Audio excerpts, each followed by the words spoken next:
What's up, guys, and welcome. So today on the cooking show we are cooking hamburger soup.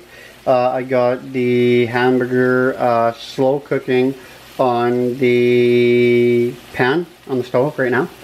You want to cook that until basically you don't see any pink anymore, and then once that's done, you're of course going to drain out all that excess fat and grease and stuff, and then you're going to put it in your pot. This is lean ground beef, so there shouldn't be too much excess fat on that. But that's that, and everything is being chopped up right now. The carrots are peeled and ready to be chopped up. The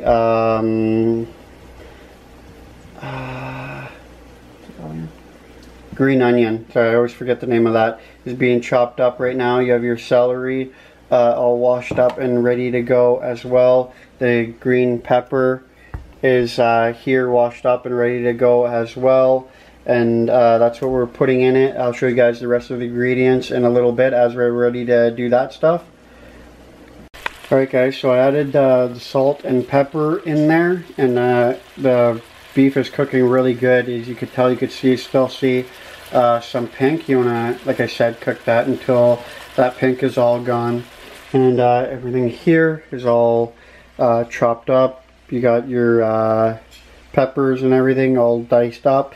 Carrots are not finished chopping up, but I figure once I start dumping stuff in the pot there, I'll dice them up a little bit better. And yeah.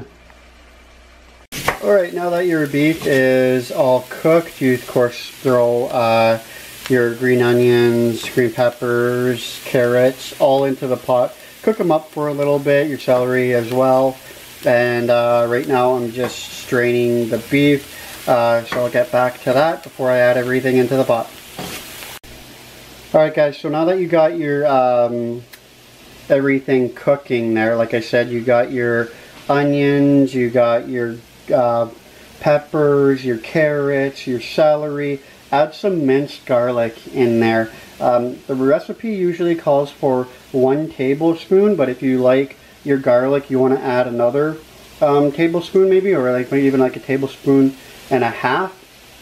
You could add, but once that's cooking, usually that'll take about 15-20 minutes. You put your beef in here.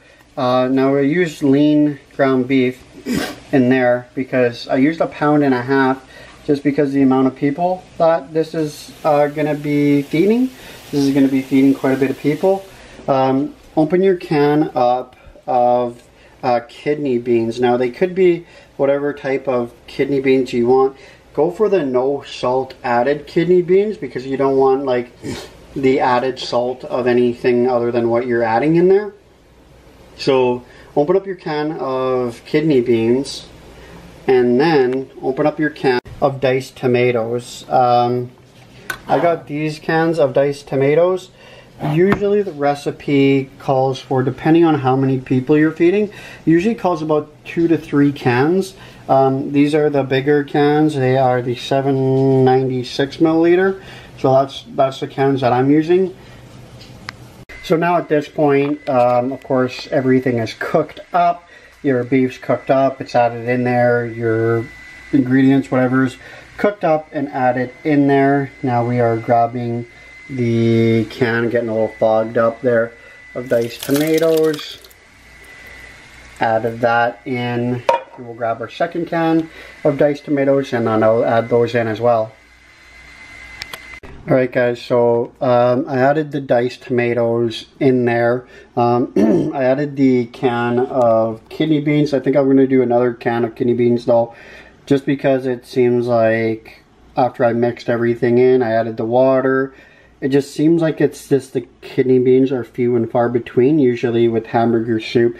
The way I make it anyway, you want a decent amount of beans. So I'm going to go ahead and add a little bit more of the kidney beans, stir it up a bit, and then I might even throw in a little bit of corn. Corn you don't really need to add, but usually the main ingredients is what I put in already. The diced tomatoes, the kidney beans, the carrots, the celery, the onions. Those are usually your main ingredients in hamburger soup. Anything else is just icing on the cake added extra if you really want. But I'm gonna go ahead and I'm gonna add a little bit of spices into this thing, and I'm gonna go ahead and add my second can of kidney beans as well. Alright guys, now that that's boiling, well, boiled and everything like that, now it's just on a low simmering heat. Did end up putting some corn in there. I put another can of beans in there as well. Ended up putting even some noodles. Of course, you don't need to add all that stuff in there if you don't want to. Usually the basic ingredients was like I was saying earlier, but if you want to add any of the other stuff, it's pretty much all what you want to do. On personal preference, I made a huge pot like this because of the amount of people it's going to feed, but that's essentially how you make hamburger soup, and I'll see you guys in a little bit. Alright guys, so that is hamburger soup. We ended up putting parsley, oregano, salt, pepper, garlic powder, I think that's about it for spices, eh? And that's it. Looks really good. You could look at how delicious that is. And oh yeah, I don't think I told you guys we put in the noodles in there as well as just something extra. And I found that it actually worked out really well. It definitely made the soup a little bit better. I did in fact end up putting the corn in, as you guys could see right there. I know I was a little iffy on that, but it turned out really good, and it definitely added to the soup. But anyway guys, that is hamburger soup. So I hope you guys make it yourselves, and leave a comment in the comment section on how you guys made it and how it turned out and how you like it. Don't forget to like, comment, subscribe. You know I love you very much, and I'll check you in the next video.